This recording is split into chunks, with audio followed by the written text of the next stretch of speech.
जय हिंद साथियों, नमस्कार। मैं हूं पवन कुमार शर्मा। स्वागत करता हूं आप सभी का आपके अपने YouTube चैनल तनिषा क्लासेस के ऊपर। दोस्तों, हम लोग चर्चा कर रहे थे धार्मिक लोक नृत्य। धार्मिक नृत्यों के ऊपर हम लोग बात कर रहे थे रिलीजियन डांस। दोस्तों, उसके अंदर हम लोगों ने कुछ नृत्य पढ़े थे। घुड़ला नृत्य पढ़ा था, आपके तेरह ताली, और जो कि अग्नि नृत्य है, फिर जो कि थाली नृत्य, कक्का नृत्य है, और जो घुटकन कड़क दंडावत नृत्य है। उसके बाद हम लोग बात करते हैं दोस्तों, नेक्स्ट जो नृत्य है आपका वो है दोस्तों चौथ नृत्य। कौन सा? चौथ नृत्य। दोस्तों, जो भी हेडिंग है वो लगा देना दोस्तों। चौथ नृत्य आपका जो भी क्रम वाइज चल रहा है उसको लगा देना आपके हिसाब से। चौथ नृत्य दोस्तों किसे कहते हैं? चौथ नृत्य कि वह नृत्य जो चौथ माता की आराधना में जो नृत्य किया जाता है उसे चौथ नृत्य कहते हैं। चौथ माता कहाँ विराजमान है दोस्तों? कहाँ स्थापित है, मतलब कहाँ उनका स्थान है? तो वह चौथ का बरवाड़ा। कहाँ पर है? चौथ का बरवाड़ा। चौथ का बरवाड़ा सवाई माधोपुर के अंदर है दोस्तों। चौथ का बरवाड़ा सवाई माधोपुर के अंदर। कौन सी जनजाति का नृत्य है ये? मान लो कोई जनजाति भी करती है तो चौथ माता का जो नृत्य है वो कंजर जनजाति। कंजर जनजाति जो होती है वो चौथ माता की आराधना में यह नृत्य करती है। कौन सी? कंजर जनजाति के द्वारा चौथ माता की आराधना में यह नृत्य किया जाता है। चौथ माता की आराधना में कंजर जनजाति द्वारा, कंजर जनजाति के द्वारा यह नृत्य किया जाता है। कंजर जनजाति के द्वारा चौथ माता की आराधना में यह नृत्य किया जाता है। कब किया जाता है? तो माघ कृष्ण चतुर्थी के दिन। माघ कृष्ण चतुर्थी, माघ कृष्ण चतुर्थी के दिन यह नृत्य किया जाता है। माघ कृष्ण चतुर्थी के दिन यह नृत्य किया जाता है। चौथ का बरवाड़ा चौथ माता की आराधना में कंजर जनजाति के द्वारा यह नृत्य किया जाता है। दोस्तों, हाल ही में चौथ का बरवाड़ा बहुत ही चर्चा में रहा दोस्तों। हाल 1 साल 1.5 साल पहले की बात है। चौथ का बरवाड़ा में जो शादी हुई थी विक्की कौशल और जो है कैटरीना कैफ की, दोनों की शादी हुई थी। उस शादी के अंदर क्या कोई विशेष बात थी? विशेष बात तो कोई थी नहीं। शादी तो सभी की होती है, लेकिन उनकी शादी में विशेष बात यह थी दोस्तों कि जो भारत के प्रतिष्ठित या नामी जो चैनल है दोस्तों, जिन चैनलों ने नाम कमा रखा है, उन चैनलों के ऊपर कैटरीना कैफ के लिए इतना बताया गया कि जैसे वो भारत की पहली महिला हो। किस बात में? कि कैटरीना कैफ जो है, हाल ही में ताजा खबर आ रही है कि कैटरीना कैफ द्वारा किचन में जाकर के लगातार 22 मिनट से अधिक हो गए किचन में रहते हुए उनको हलवा बना रही है। और किसके लिए बना रही है? विक्की कौशल के लिए। इसमें क्या विशेष बात हो गई? लेकिन जो नामी और प्रतिष्ठित चैनल थे उनके ऊपर बताया जा रहा था कि हाल ही की ताजा खबर, इस वक्त की सबसे बड़ी खबर आ रही है। और हमारे साथ जुड़े हैं हमारे संवाददाता शरद, बताइए हमें कि जो कैटरीना कैफ इस समय क्या कर रही है। तो इस बात को घुमा चढ़ाकर इतना बड़ा बताया गया कि जैसे दोस्तों ऐसे वो भारत की पहली महिला हो जो किचन के अंदर गई हो। उस हलवे को तो राष्ट्रीय हलवा घोषित कर देना चाहिए था। तो वो था चौथ का बरवाड़ा, और वहां से ये बात खबर आ रही थी। तो ये बड़े लोगों की बड़ी बातें हैं दोस्तों। लेकिन चौथ का बरवाड़ा जो कि हमारे सवाई जो आपकी माता है चौथ माता, उनके लिए प्रसिद्ध है। और चौथ नृत्य कंजर जनजाति के द्वारा किया जाता है दोस्तों। इसके बाद जो नेक्स्ट नृत्य है उसके हम लोग बात करते हैं। नेक्स्ट नृत्य कौन सा है आपका? वो है सांकल नृत्य दोस्तों। कौन सा? सांकल नृत्य। सांकल नृत्य दोस्तों किन की आराधना में किया जाता है? तो यह नृत्य किया जाता है लोक देवता गोगा जी। गोगा जी की आराधना में यह नृत्य किया जाता है। क्योंकि स्वाभाविक सी बात है, हम लोग धार्मिक नृत्य पढ़ रहे हैं, और धार्मिक नृत्य के अंदर हम लोगों ने पढ़ाई था कि वो नृत्य जो संत संप्रदाय लोक देवी देवता या जो ये किसी महापुरुष की आराधना में किए जाएंगे। और जो आपका कौन सा नृत्य? सांकल नृत्य गोगा जी की आराधना में किया जाता है। होता क्या है इसके अंदर? कुछ खास बात है नहीं वैसे। जो अपने सर पर जो शरीर पर जो होती है, अपने पीठ के ऊपर जो सांकल जो होती है उसको पटकते हैं, बस, और कुछ खास नहीं इसके अंदर। कहाँ का प्रसिद्ध है? तो प्रसिद्ध है आपका चूरू और हनुमानगढ़ में। हनुमानगढ़ का यह प्रसिद्ध है। चूरू और हनुमानगढ़ का यह नृत्य प्रसिद्ध है दोस्तों। उसके बाद नेक्स्ट जो नृत्य है उसका नाम क्या है? छमछड़ी नृत्य। कौन सा? छमछड़ी नृत्य। छमछड़ी या फिर इसी को कहते हैं आपके चांदनी चौक नृत्य। चांदनी चौक नृत्य कहाँ का प्रसिद्ध है? तो यह प्रसिद्ध है आपका उदयपुर का। कहाँ का? उदयपुर का प्रसिद्ध है। और कब होता है? तो गणेश चतुर्थी के दिन होता है दोस्तों। किस दिन होता है? गणेश चतुर्थी के दिन। गणेश चतुर्थी के दिन होता है। और गणेश चतुर्थी कब आती है आपके? गणेश चतुर्थी आपकी आती है भाद्रपद शुक्ल चतुर्थी के दिन। भाद्रपद शुक्ल चतुर्थी के दिन यह नृत्य होता है, छमछड़ी या चांदनी चौक नृत्य। कहाँ होता है? उदयपुर में। कौन करता है? तो छोटे बच्चों के द्वारा यह नृत्य किया जाता है। छोटे बच्चे होते हैं अपने मेवाड़ क्षेत्र में, उदयपुर में, तो वो जो बच्चे होते हैं वो यह नृत्य करते हैं, चांदनी चौक या छमछड़ी नृत्य दोस्तों। ये थे कुछ नृत्य। एक नृत्य, लास्ट नृत्य है दोस्तों कानूड़ा नृत्य। कौन सा नृत्य है? कानूड़ा नृत्य। उसके बाद में हम लोग बात करेंगे आपके जो कि क्षेत्रीय नृत्य है, रीजनल डांस के ऊपर बात करेंगे। जो आपका कानूड़ा नृत्य है दोस्तों, कौन सा? कानूड़ा नृत्य। नाम से पता लग रहा है जी किनकी आराधना में किया जाएगा? कानूड़ा नृत्य भगवान श्री कृष्ण। कानूड़ा कैसे कहते हैं? भगवान श्री कृष्ण।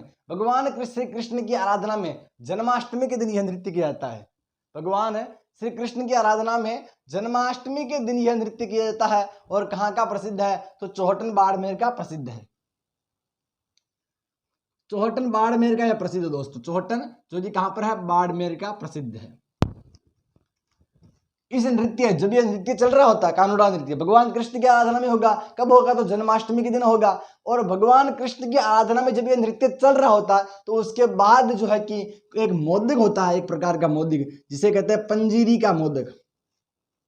पंजीरी का मोदक वितरित किया जाता है। पंजीरी का मोदक वितरित किया जाता है। पंजीरी का मोदक, पंजीरी का मोदक इस जो नृत्य के बाद में वितरित किया जाता है। और पंजीरी का मोदक कहाँ का प्रसिद्ध है? तो वह प्रसिद्ध है आपका दोस्तों बाड़मेर का। कहाँ का प्रसिद्ध है दोस्तों? बाड़मेर का यह मोदक प्रसिद्ध है। बाड़मेर का, बाड़मेर का प्रसिद्ध है दोस्तों। कौन सा? पंजीरी का मोदक। बाड़मेर के साथ साथ में जोधपुर का भी है, जोधपुर। तो बाड़मेर और जोधपुर का नृत्य जो आपका क्या नाम इसका प्रसिद्ध है? पंजीरी का मोदक दोस्तों। एक अच्छे से मुझे याद है, एक प्रश्न पूछा गया था अन्वेषक के एग्जाम में। एक प्रश्न पूछा था कि पंधारी के मोदक कहाँ के प्रसिद्ध है? कौन से मोदक? पंधारी के मोदक। पंधारी, पंधारी के मोदक, पंधारी के मोदक कहाँ के प्रसिद्ध है दोस्तों? मैं आपसे प्रश्न करता हूं कि पंधारी के मोदक कहाँ के प्रसिद्ध है? तो यह प्रसिद्ध है आपके बीकानेर के। पंधारी किसे कहते हैं? पंधारी, बीकानेर किसे कहते हैं? तो पंधारी दोस्तों जो दूध के लड्डू होते हैं ना, दूसरी भाषा में कहीं तो दूध के लड्डू, जो दूध के लड्डू बनते हैं उसी को कहते हैं पंधारी के मोदक। तो दोस्तों ये थे आपके धार्मिक नृत्य। कौन से नृत्य? धार्मिक नृत्य। पहले हम लोगों ने चर्चा करी थी धार्मिक नृत्यों के अंदर, सबसे पहले बात करी थी हम लोगों ने अग्नि नृत्य के बारे में। अग्नि नृत्य जो कि जसनाथ जी की आराधना में किया जाता है। उसके बाद में हम लोगों ने पढ़ा था तेरह ताली। तेरह ताली के बाद में हम लोगों ने पढ़ा था गुड़ला, और गुड़ला के बाद में जो है कि थाली नृत्य है, कक्का नृत्य है, और जो है कि गुड़कण कड़क दंडावत है, और अभी चौथ नृत्य सांकल, और क्या नाम इसका छमछड़ी, और कानूड़ा नृत्य दोस्तों। ये थे कुछ आपके नृत्य, धार्मिक नृत्य। इससे पहले हम लोगों ने व्यवसायिक नृत्य पढ़े थे। व्यवसायिक नृत्यों के अंदर हम लोगों ने चरी नृत्य और जो कच्ची घोड़ी और भवई नृत्य पढ़ा था दोस्तों। अब हम लोग बात करते हैं नेक्स्ट जो नृत्य है दोस्तों, उसका नाम है जनजातीय नृत्य। कौन सा नृत्य दोस्तों? जनजातीय नृत्य।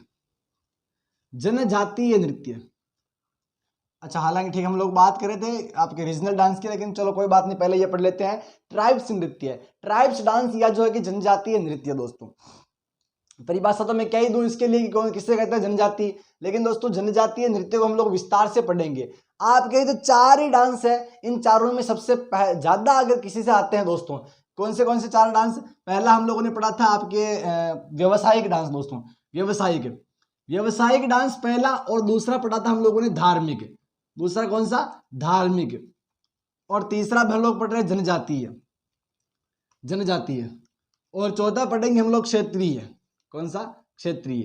इन सब में ज्यादा अगर प्रश्न आएंगे तो इन दोनों से दोस्तों, ये जनजातीय और व्यवसायिक जो डांस है ये आपका इंपॉर्टेंट है दोस्तों, बहुत इंपॉर्टेंट है। आप इन डांस को भी अगर अच्छे से याद रख लोगे ना तो आपके प्रश्न जो है कि सही होने के बहुत ज्यादा चांस रहेंगे।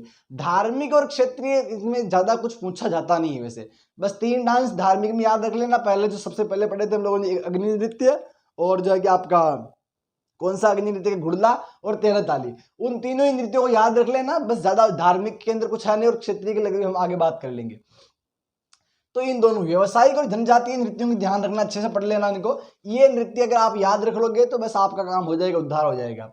जनजातीय नृत्य दोस्तों, जनजातीय नृत्यों के अंदर पहले हम बात कर रहे थे कौन कौन सी जनजातियां हैं। हालांकि भूगोल जो आप पढ़ोगे उसमें आपको बताया जाएगा कि जनजातीय नृत्य कहते किसे, कौन कौन सी जनजातियां हैं, लेकिन हम जिन जनजातियों की बात करेंगे उन पर पहले बात कर लेते हैं।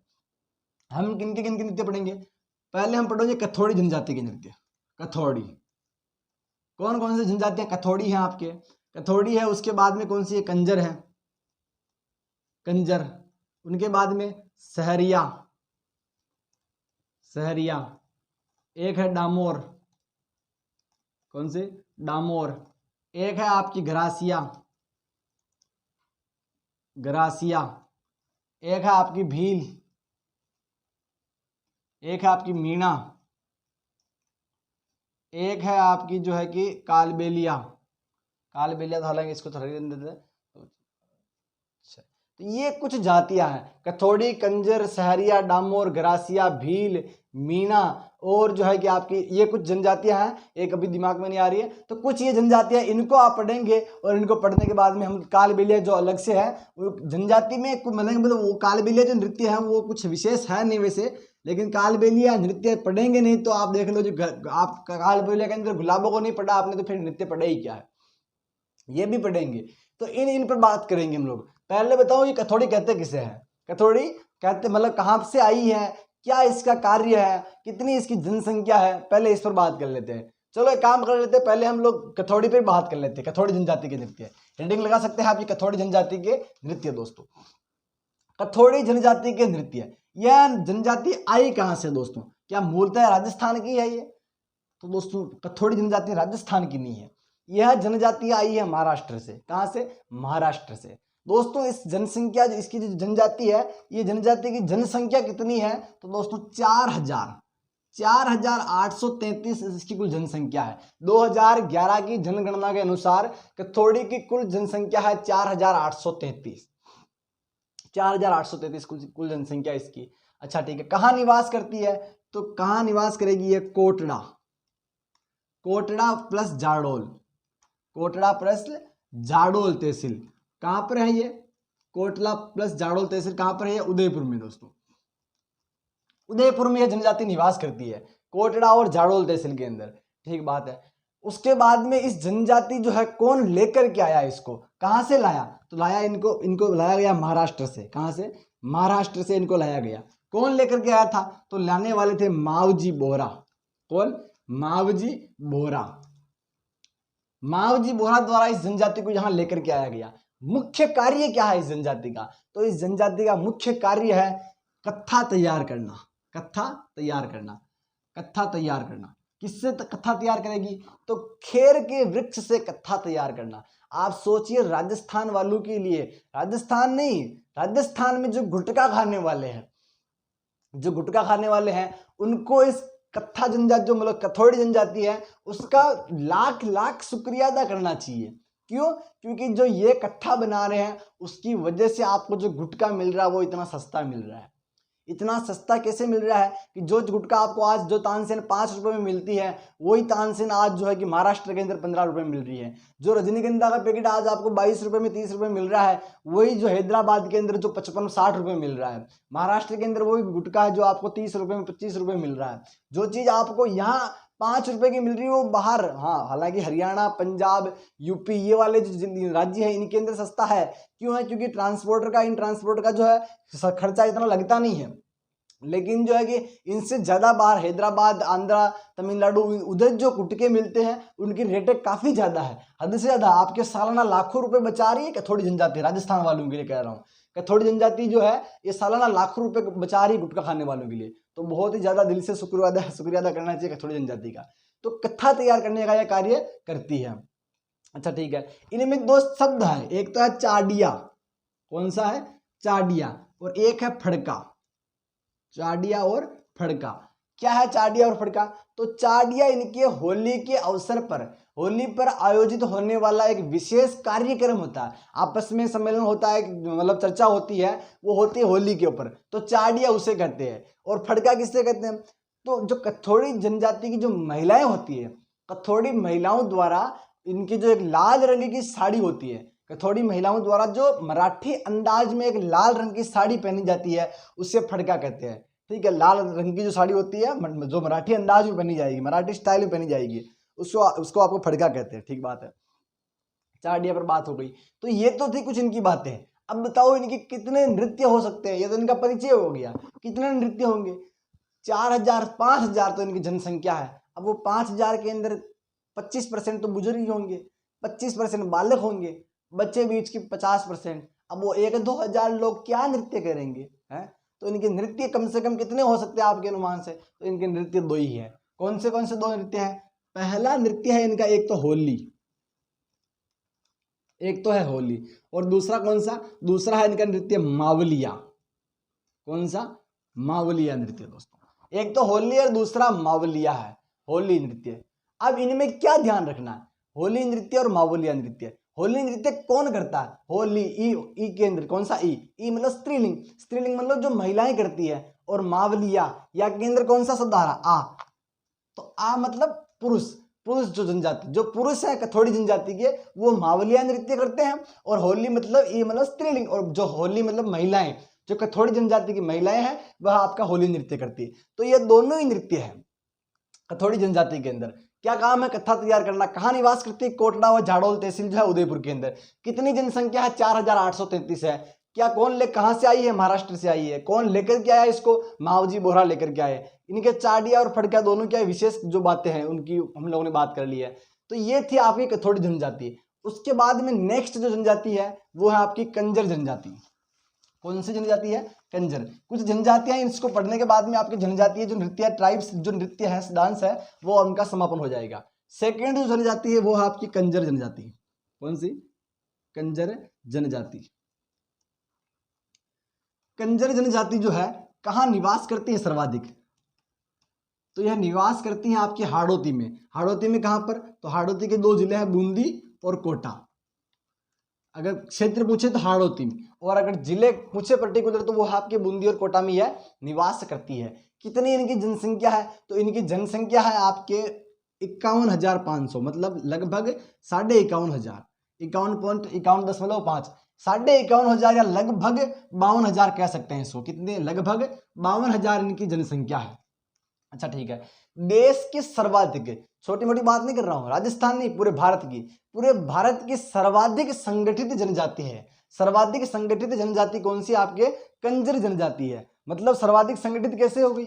मतलब अगर आपको किसी भी आदमी से दुश्मनी मोल ले लेना, लेकिन कंजर जनजाति से कोई दुश्मनी मत लेना, क्योंकि ये जनजाति ऐसी है कि 1 मिनट नहीं लगेगा इनको इकट्ठा होने में। आप आपके भाई ब्रो को फोन करोगे, फोन नहीं मिलेगा तब तक तो इनकी जनजाति पूरे लोग इकट्ठे हो जाएंगे। आपसी विवाद इन लोगों के अंदर बहुत ज्यादा है, लेकिन जो ये स्वयं के अंदर इतने, मतलब अगर बाहर से किसी अन्य जाति से अगर लड़ाई हो गई तो ये लोग इतना जल्दी इकट्ठा हो जाते हैं जिसकी कोई हद नहीं है। एक आदमी है आपके युजवेंद्र चहल, युवराज सिंह है, और युजवेंद्र चहल की पत्नी धनश्री है, धनश्री चहल और युजवेंद्र चहल। और युवराज सिंह के पिताजी है योगराज सिंह। दोनों जो है कि कहीं एयरपोर्ट में मिलते हैं, और एयरपोर्ट में मिलने के बाद में इन दोनों के बीच में बहस हो जाती है, युजवेंद्र चहल और योगीराज के साथ में दोनों के बीच में बहस हो जाती है। और योगीराज जो है कि ट्वीट करते हैं, ट्वीट पर एक ट्वीट करते हैं कि युजवेंद्र चहल व धनश्री जो है इनके लक्षण कंजरों की तरह है, कंजर है बिल्कुल। तो ऐसा ट्वीट कर देते हैं, ट्विटर के ऊपर जाकर के। ऐसा ट्वीट करने के बाद में आधे घंटे के अंदर पंजाब का जो आपका माहौली जो सेक्टर है, उस सेक्टर नंबर 15 के अंदर किनारे पे इनका मकान है। इनका योगीराज का, युवराज सिंह जो है आपके क्रिकेटर है, उनका मकान है। वहां जाकर के घर को घेर लिया, और जो है कि उनके घर को घेरने के बाद में कहा कि योगीराज के लिए नारे लगाए गए कि योगीराज माफी मांगो वरना तुम्हारे घर को जला दिया जाएगा। ऐसे नारे लगाए उन लोगों ने। और जो है कि राजस्थान से और अपने छत्तीसगढ़, गुजरात, इन यहाँ से लोग जो है कि आने लग गए पंजाब की तरफ, और इंस्टा पे रील डाल रहे हैं कि गोइंग टू आपके पंजाब के अंदर माहौल के अंदर जाकर के माहौल बनाया बहुत जबरदस्त। और कहा कि या तो योगीराज आधे घंटे के अंदर अंदर ट्वीट को डिलीट करे और वापस रीट्वीट करे कि जो है कि कंजर जनजाति से हमारे से माफी मांगे। तो आपकी जो युवराज सिंह की जो पत्नी हेजल ने जो है कि युवराज सिंह को कॉल किया, और युवराज ने योगीराज को कॉल करके कहा कि भाई ऐसी ऐसी बात है और आप उनसे माफी मांगो। तो योगीराज के सचिव से बात करी गई कि भाई कि क्या वास्तव में ऐसा क्या मैटर है। तो उसने किसी शिक्षित व्यक्ति से पूछा है सचिव ने कि भैया कि कंजर जनजाति जो कि राजस्थान के अंदर निवास करती है और यह भी कोई जाति है, भारत की जनजाति है। तो उसने उस ट्वीट को डिलीट किया और रीट्वीट करते हुए कहा कि कंजर जनजाति के लोगों की भावनाएं आहत हुई है, तो मैं इसके लिए क्षमा प्रार्थी हूं। और जो कि मुझे इस बात का ऐसा पता नहीं कि कंजर जनजाति भारत के अंदर ऐसी कोई जनजाति है और जो निवास करती है। मेरा उद्देश्य आपकी भावनाओं को आहत पहुंचाना नहीं था। लेकिन जो है कि वापस नीचे लिख दिया कि युजवेंद्र चहल और धनश्री चहल जो है ये वास्तव में बहुत ही घटिया इंसान है, ऐसा कुछ एक ट्वीट कर दिया था। तो सोचो कि योगी राज जो है वही कोई इतनी बड़ी हस्तियां भी इनके सामने कुछ नहीं है, तो हम कौन सी बड़ी हस्ती है। तो ये है आपकी कंजर जनजाति। कंजर जनजाति के लोग जो है हाकम राजा का प्याला, एक प्याला होता है हाकम राजा का, हाकम राजा का प्याला पी करके, हाकम राजा का प्याला पी करके कभी झूठ नहीं बोलते। हाकम राजा का प्याला क्या, एक मिट्टी का प्याला होता है, उसके अंदर शराब भर दी जाती है और जब इनको पिलाई जाती है तो ये कभी झूठ नहीं बोलते। मुझे लगता है कि उसको पिलाने के बाद में तो कोई इंसान झूठ नहीं बोलेगा, जो सच्चाई है वो बात उस समय दिखती है, बाकी तो भाई ब्रो तेरा भाई खड़ा है तो वो सब फोकट की बातें हैं। तो ये हाकम राजा का प्याला पी करके कभी झूठ नहीं बोलते हैं। नेक्स्ट, कंजर जनजाति के लोग जो कोई भी नया कार्य प्रारंभ करते हैं, किसी भी नए कार्य की शुरुआत करते हैं तो हनुमान जी से अनुमति लेते हैं। किनसे लेते हैं, हनुमान जी से अनुमति लेते हैं, जिसे क्या कहते हैं, पाती मांगना कहते हैं, जिसे पाती मांगना कहते हैं। हनुमान जी से जो अनुमति लेंगे उससे पाती मांगना कहते हैं, आपकी पाती मांगना। किसी भी कार्य को करने से पहले हनुमान जी से अनुमति लेंगे, ठीक है। तो ये थी कंजर जनजाति की कुछ बातें। एक पीटीआई का एग्जाम था, पीटीआई के एग्जाम में एक प्रश्न पूछा गया था कि कंजर जनजाति की आपकी इष्ट देवी कौन सी है, आराध्य देवी कौन सी है। हमने अभी चौथ माता वाला नृत्य पढ़ा था, उसमें बताया था मैंने कि कंजर जनजाति की जो आराध्य देवी है वो तो है आपकी चौथ माता, चौथ माता आराध्य देवी। और इनकी इष्ट देवी जो है वो है जोगनिया माता, जो आपकी कुल देवी जोगनिया माता, मतलब जो कुल देवी है वो तो है जोगनिया माता, और इष्ट देवी या जो है कि आराध्य देवी वो है आपकी चौथ माता। जो जोगनिया माता का मंदिर बेंगू चित्तौड़गढ़ के अंदर है और चौथ माता का अंदर आपके चौथ का बरवाड़ा सवाई माधोपुर के अंदर। तो ये थे कंजर जनजाति के कुछ नृत्य, मतलब कंजर जनजाति से संबंधित कुछ छोटी छोटी बातें, उनका परिचय। अब बात करते हैं कंजर जनजाति से संबंधित कुछ नृत्य, नृत्य के ऊपर बात कर लेते हैं। एक नृत्य है इसके अंदर चक्री नृत्य। कौन सा नृत्य है, चक्री नृत्य। चक्री नृत्य कब आयोजित होता है ये चक्री नृत्य, तो यह होता है आपके भाद्रपद कृष्ण तृतीया यानी बड़ी तीज के अवसर पर, बड़ी तीज पर यह आयोजित होता है। बड़ी तीज पर अविवाहित कन्याओं के द्वारा, जो कंजर जनजाति की जो अविवाहित कन्या होती है, मतलब विवाहित महिलाएं नहीं, जो अविवाहित कन्याएं होती है, उनके द्वारा यह नृत्य गोल वृत्ताकार घेरे में तेज गति से घूमते हुए नृत्य किया जाता है। कि गोल वृत्ताकार घेरे में तेज गति से घूमते हुए यह नृत्य किया जाता है। इस नृत्य का उपनाम है आपके फूंदी नृत्य। कौन सा नृत्य, फूंदी नृत्य, उपनाम है इसका फूंदी नृत्य, ठीक है। होता क्या है इस नृत्य के अंदर, तो अविवाहित जो कन्याएं होती है वह नृत्य करते समय अपने हाथों से इस प्रकार के इशारे करती है मानो वह अपने प्रेमी से कोई श्रृंगार की सामग्री लाने के लिए कह रही हो, श्रृंगार सामग्री मंगवाने का अनुरोध कर रही हो। तो यह है चक्री नृत्य। इस नृत्य को बढ़ावा किसने दिया था, इस नृत्य के समय क्या कोई वेशभूषा भी पहनी जाती है क्या, तो इस नृत्य को बढ़ावा देने वाले तो हैं आपके राशिद खान। कहाँ के हैं वो, चांचौड़ निवासी, चांचौड़ कहाँ, बूंदी के अंदर है। चांचौड़ निवासी राशिद खान के द्वारा, चांचौड़ निवासी राशिद खान के द्वारा इस नृत्य को जो है कि लोकप्रिय बनाया गया। राशिद खान के द्वारा इस नृत्य को लोकप्रिय बनाया गया। और इस नृत्य के समय जो वेशभूषा पहनी जाती है वो है आपका सरारा।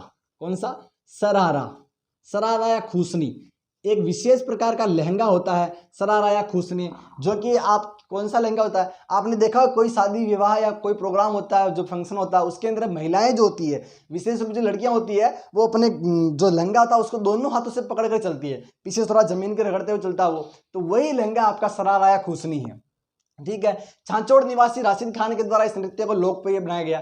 क्या इस नृत्य की जो है कि प्रसिद्ध कलाकार भी है, तो प्रसिद्ध कलाकार है शांता। कौन कौन है, शांता फुलवा व फिल्मा, ये इसकी कुछ प्रमुख जो है कि नृत्यांगनाएं हैं, मतलब कलाकार है। इस नृत्य की प्रमुख कलाकार या नृत्यांगनाएं हैं कौन कौन, शांता, फुलवा और फिल्मा, कुछ कलाकार है, ठीक है। तो ये बात हो गई इस कंजर चक्री नृत्य की। चक्री नृत्य के बाद यही इसके अंदर विशेष नृत्य है बस, और इसके अंदर दो नृत्य और है, लेकिन वो कुछ इंपॉर्टेंट नहीं है। ये पहला नृत्य सबसे इंपॉर्टेंट यही है। दूसरा नृत्य है आपका धाकड़ नृत्य। कौन सा नृत्य है, धाकड़ नृत्य, नाम का ही धाकड़ है, बाकी उसके अंदर कोई विशेष बात है नहीं। धाकड़ नृत्य, कौन सा, धाकड़ नृत्य है एक, धाकड़ नृत्य क्या है इसके अंदर? तो इसके अंदर एक आपके झाला पाव और बीरा, झाला पाव और बीरा पर, बीरा की कथा पर आधारित है। झाला पाव व बीरा की कथा पर आधारित है। झाला पाव व बीरा, झाला पाव व बीरा की कथा पर आधारित है। होता क्या है, तो एक बार कथोड़ी जनजाति के, कंजर जनजाति के लोगों द्वारा क्षत्रिय लोगों को हरा दिया गया। मतलब क्षत्रियों को कंजर जनजाति के लोगों द्वारा हरा दिया गया, पराजित कर दिया गया युद्ध में। उस खुशी में यह नृत्य किया जाता है।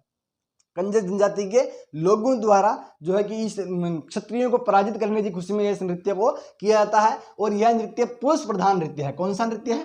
पुरुष प्रधान नृत्य है। पुरुष प्रधान नृत्य मतलब पुरुष ही इसके अंदर भाग लेते हैं खाली बस, और महिलाएं इसके अंदर भाग नहीं लेती है। झाला पाव बीरा जी कथा पर आधारित है और जो कंजर जनजाति के द्वारा क्षत्रियों को पराजित करने की खुशी में यह नृत्य किया जाता है और पुरुष प्रधान नृत्य है। ठीक है। दूसरा नृत्य है आपका कंजर तोड़ा नृत्य। कौन सा? कंजर तोड़ा नृत्य। कंजर तोड़ा, अगर आपको इसके अंदर कुछ भी याद नहीं रखता, बस यह है आपका पुरुष प्रधान नृत्य है। पुरुष प्रधान नृत्य नहीं है, और पुरुष प्रधान दोनों, महिलाएं और पुरुष दोनों हालांकि भाग लेते हैं इसके अंदर। तो इस तोड़ा की जगह आप याद रखने के लिए इसको आप जोड़ा कह सकते हो। युगल नृत्य, जोड़ा कह सकते हो याद रखने के लिए कि दोनों जोड़ा मतलब पति पत्नी दोनों, मतलब महिला और पुरुष दोनों इस नृत्य को करते हैं। यह कौन सा नृत्य हो गया? यह युगल नृत्य हो गया। कंजरों में आयोजित कौन सा नृत्य है? युगल नृत्य है। उसके बाद नेक्स्ट जो नृत्य है आपका कंजर जनजाति का, वो है लाठी नृत्य। कौन सा नृत्य है? लाठी नृत्य है।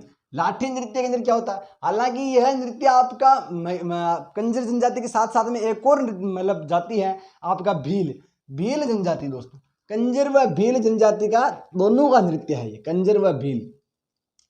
अगर आपको दोनों परीक्षा में आ जाए तो पहला जो ऑप्शन है वो आपको कंजर जनजाति का ऑप्शन राइट करना है। कंजर जनजाति वाला घोड़ा आपको भरना है। लाठी नृत्य पुरुष प्रधान नृत्य है।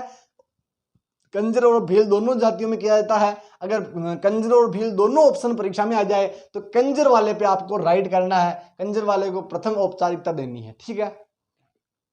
ये थे आपके कंजर जनजाति के नृत्य। दोस्तों पहले पढ़ा कथोड़ी, उसके बाद में कंजर।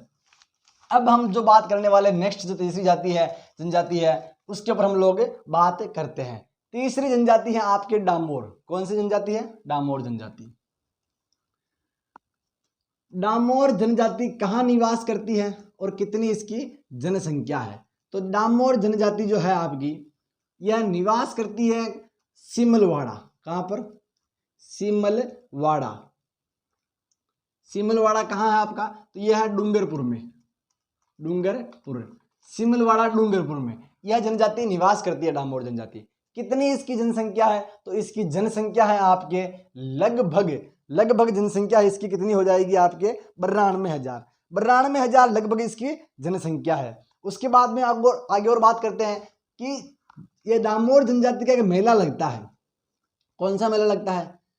तो छेला बाऊजी का मेला। कौन सा? छेला बाऊजी का मेला।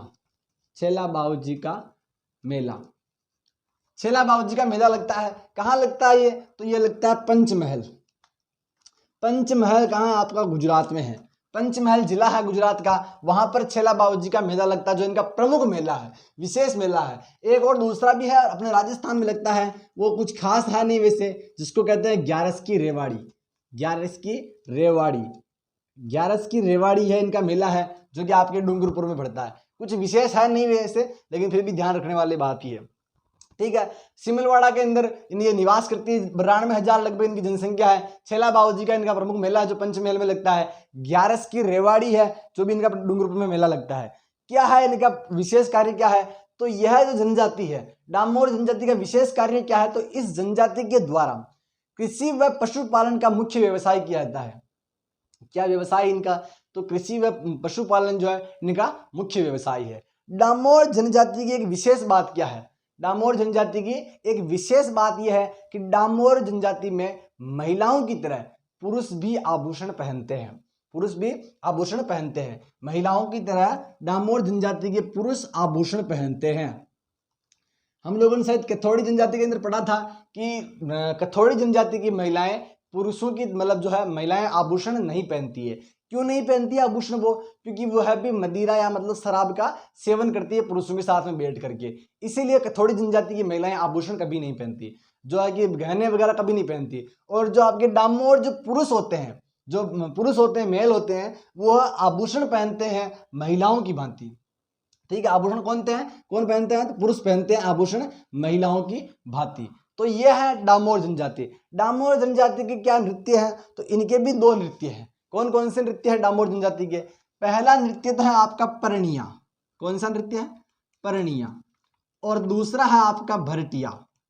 भरटिया पहला नृत्य है परनिया नृत्य, और दूसरा है भरटिया नृत्य। दोनों ही नृत्य युगल नृत्य है। कौन से नृत्य है? युगल।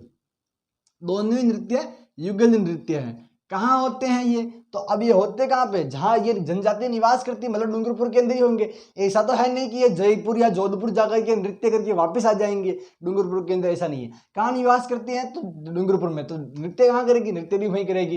कौन से नृत्य है? तो युगल नृत्य है। दोनों ही परनिया और भरटिया दोनों ही नृत्य युगल नृत्य है। अब परनिया नृत्य कब किया जाता है?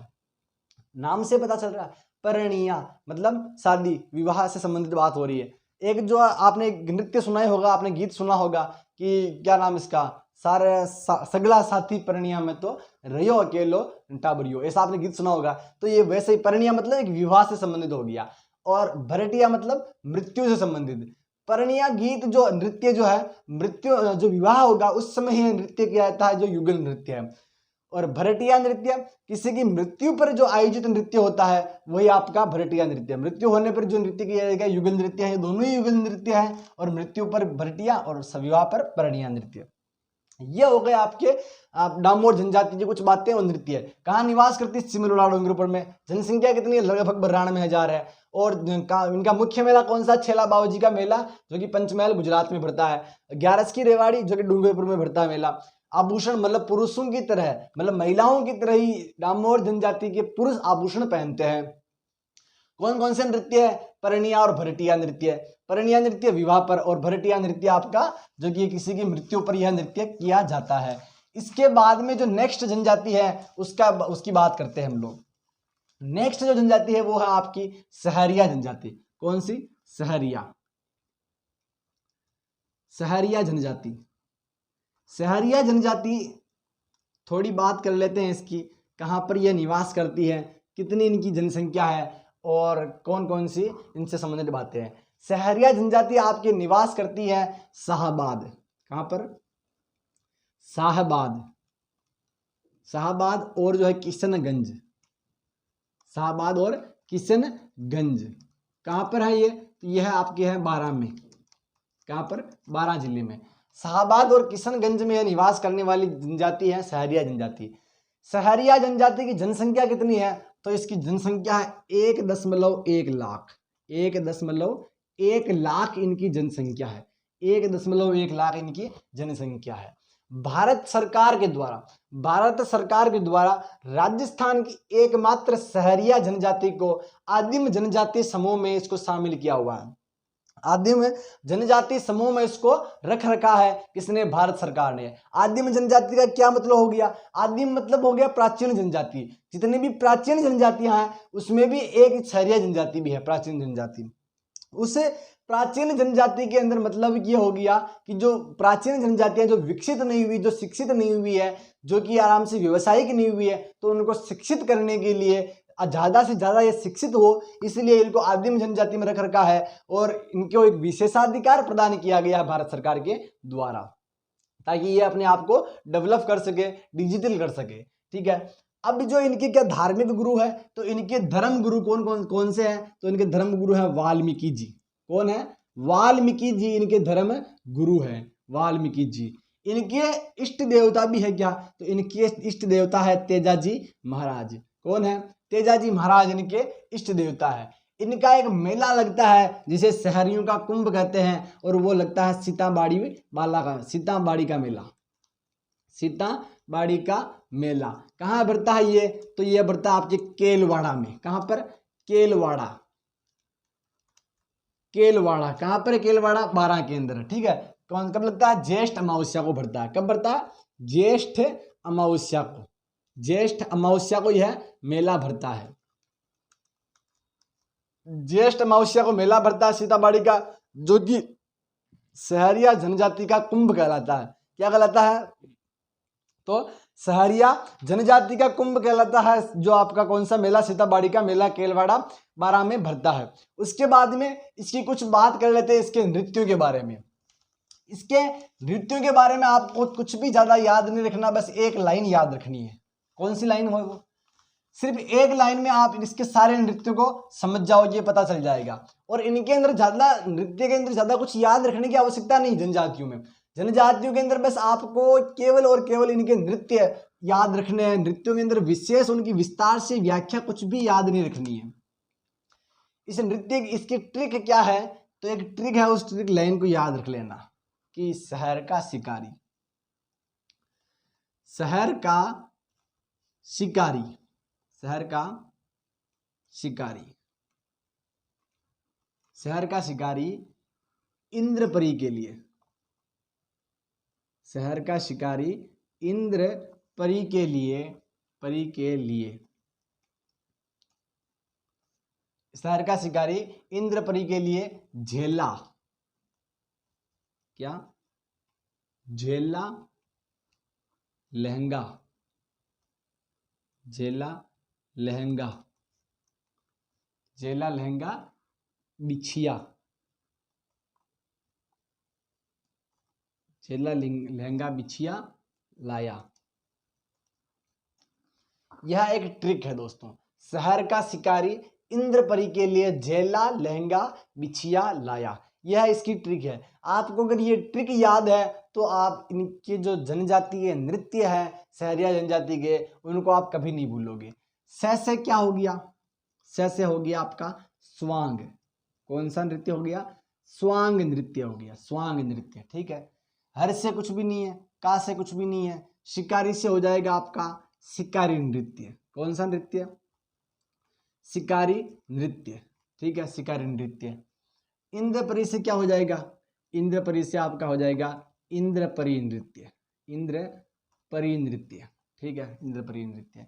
के लिए से कुछ भी नहीं है, झेला से हो जाएगा आपका झेला नृत्य। कौन सा? झेला नृत्य। लहंगा से क्या हो जाएगा आपका? लहंगा नृत्य। कौन सा नृत्य हो जाएगा? लहंगा नृत्य। बिछिया से क्या हो जाएगा? बिछिया से हो जाएगा आपका, ध्यान रखना बिछिया नहीं है, बिछुआ है। कौन सा है? बिछिया से क्या है? बिछुआ नृत्य। और लाया से कुछ भी नहीं है। कितने नृत्य है? 2 है, 4, 6 नृत्य है। 6 नृत्य आपको इस ट्रिक के माध्यम से याद रखने हैं। अब क्या लगता है आपको, क्या ऐसे ही नृत्य उठा के पूछ लेगा वो? नहीं, इतना एग्जामिनर भोला नहीं है। हर बार अधीनस्थ बोर्ड को और जो है कि आरपीएससी बोर्ड को पता है कि बच्चे क्या याद करके आते हैं। जो अभ्यर्थी है वो क्या याद करके आते हैं, उनको भी पता है कि एक ही ट्रिक है, एक ट्रिक को रट्टा मार करके आ जाएंगे। जो एग्जामिनर है वो अपडेट हो गए। क्या अपडेट हो गए? अब वो इसके अंदर ये पूछते हैं कि कौन सा नृत्य महिला करती है और कौन सा नृत्य पुरुष करते हैं, और कौन से युगल नृत्य है इनके अंदर। बस इनके अंदर आपको यही ध्यान में रखना है। तो स्वांग जो नृत्य है, स्वांग नृत्य कौन करता होगा? महिला या पुरुष? मैं स्वांग का मतलब क्या होता है जनरली पूछे तो? अपने नहीं कहते गांव में, ज्यादा सांग मत कर, ज्यादा नाटक मत कर। तो नाटक कौन करता है? महिला करती है कि पुरुष करते हैं? तो नाटक कौन करते हैं आपके? पुरुष करते हैं। कौन करते हैं? पुरुष। तो स्वांग, स्वांग कौन करता है? पुरुष करते हैं, पुरुष करते हैं। ठीक बात है। शिकारी, शिकार, शिकार कौन करता है? महिला करती है कि पुरुष करते हैं? शिकार, शिकार भी कौन करता है? पुरुष करते हैं। ठीक है, ये नृत्य भी कौन करेगा आपका? पुरुष करेंगे। फिर जो है कि इंद्रपरी, इंद्र प्लस परी। इंद्र यानी पुरुष, मतलब भगवान इंद्र तो पुरुष ही है, और परी यानी पूरी महिला, स्त्रीलिंग। तो इंद्र कौन? पुरुष, परी यानी महिला। तो इंद्रपरी क्या मतलब हो गया? दोनों युगल नृत्य? नहीं, युगल नहीं। इंद्र का मतलब पुरुष, परी का मतलब महिला। पुरुष महिला के कपड़े पहनकर यह नृत्य करते हैं। पुरुष जो होंगे महिला के कपड़े पहनकर यह नृत्य करेंगे। मतलब कौन सा नृत्य हो गया? कौन करेंगे? पुरुष करेंगे। और महिला के वस्त्र पहनकर यह नृत्य करेंगे। बस ये ध्यान में रखना। ये परिभाषा को साथ में याद रखना कि महिला जो है कि पुरुष जो है कि महिला के वस्त्र पहनकर इंद्रपरी नृत्य करते हैं। झेला नृत्य, कौन सा नृत्य? झेला। कौन करता होगा? झेला। कौन पहनता है झेला? महिला के पुरुष? कानों में पहनते हैं झेला, जो सिर से जुड़ा होता है, आभूषण के अंदर हम लोग पढ़ेंगे अच्छे से। तो झेला नृत्य कौन करते हैं? महिलाएं करती है। कौन? महिला। ठीक है। लहंगा, लहंगा कौन पहनती है? महिला की पुरुष? महिला। कौन पहनती है? महिला लहंगा पहनती है। ठीक है। और बिछिया, बिछिया कौन पहनता है? हालांकि आभूषण का एक भाग है बिछिया, और नृत्य भी है, गीत भी है, आगे पढ़ेंगे देखना बिछिया भी। लेकिन ये बिछिया नहीं है, बिछुआ है। और बिछुआ कौन सा नृत्य हो जाएगा आपका? युगल नृत्य है। कौन सा नृत्य है? युगल नृत्य है। दो नृत्य महिलाओं के हो गए, दो नृत्य पुरुषों के हो गए। एक नृत्य के अंदर जो पुरुष जो है महिलाओं के वस्त्र पहनकर करेगा, और एक नृत्य आपका युगल नृत्य हो गया। तो इन नृत्यों को आप ट्रिक के साथ में याद रख सकते हो। अब दोस्तों क्या इनसे एक प्रश्न और पूछा जाएगा? इनसे कौन सा प्रश्न पूछा जाएगा कि ऐसी सहरिया जनजाति में फसल कटाई के समय कौन सा नृत्य किया जाता है? सहरिया जनजाति में फसल कटाई के समय कौन सा नृत्य किया जाता है? क्वेश्चन है कि सहरिया जनजाति में, सहरिया जनजाति में, सहरिया जनजाति में फसल कटाई के समय, फसल कटाई के समय, फसल कटाई के समय कौन सा नृत्य किया जाता है? समय कौन सा नृत्य किया जाता है? नृत्य किया जाता है फसल कटाई के समय। तो सीधा सा आंसर लिख देना आप, किया जाता है। तो सीधा आंसर लिख देना आप कि फसल कटाई के समय लहंगा नृत्य। कौन सा? लहंगा नृत्य। लहंगा या इसी को लहंगी भी कहते हैं, लहंगा या लहंगी नृत्य। फसल कटाई के समय जो नृत्य किया जाता है उसे आपका कौन सा नृत्य कहते हैं? तो लहंगा या लहंगी नृत्य कहते हैं। तो दोस्तों ये थे आपके सहरिया जनजाति के नृत्य। आज हम लोगों ने बात करी है कथोड़ी, कथोड़ी के बाद में कंजर, फिर जो है कि डामोर, और उसके बाद में सहरिया। जो जनजातियां और बची हैं उनके ऊपर हम लोग बात करेंगे नेक्स्ट क्लास के अंदर। तब तक के लिए धन्यवाद। जय हिंद, जय भारत।